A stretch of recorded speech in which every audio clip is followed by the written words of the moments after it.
How should you negotiate your lease renewal with your landlord? Watch this quick video and subscribe below so you don't miss my other real estate tips.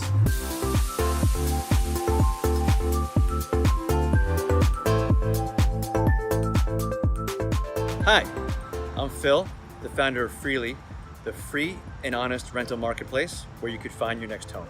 This rental tip comes to you from a bike path on the Hudson River Greenway along the West Side Highway. First off, the following two things help in any negotiation with your landlord.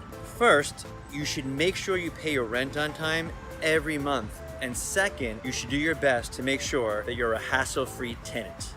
Next, going into the negotiation, you should understand two things. First, you should understand how the proposed rent increase compares to the norms in the industry. So for example, a 3 to 5% increase under normal conditions is standard. Second, how does the proposed rent compare to current market conditions? I suggest you get a real estate agent to help you on this one.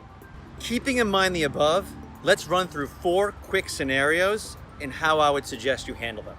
First, let's say the landlord asks for a huge price increase, but let's say it's in line with market conditions. My suggestion, tell the landlord this is not the rent you budgeted for a year ago when you signed the lease.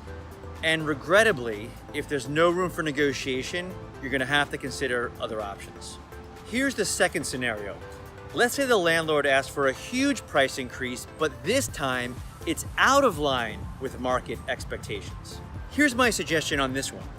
Tell the landlord, not only is this not the rent you budgeted for a year ago when you signed the lease, but you're having a hard time, given current market conditions, understanding why he or she is asking for this price increase. This is key to the strategy, letting the landlord know you understand the market.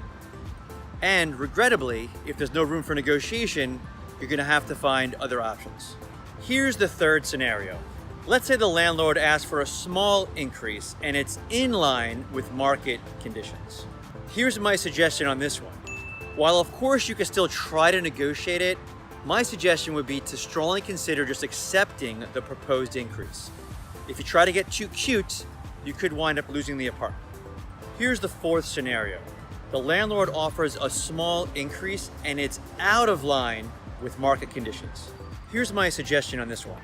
I know it's tempting to negotiate this, but you should strongly consider just accepting the proposed increase, especially if you want to stay in the apartment. A small increase is standard under normal market conditions, and if you get too cute, you could lose the apartment.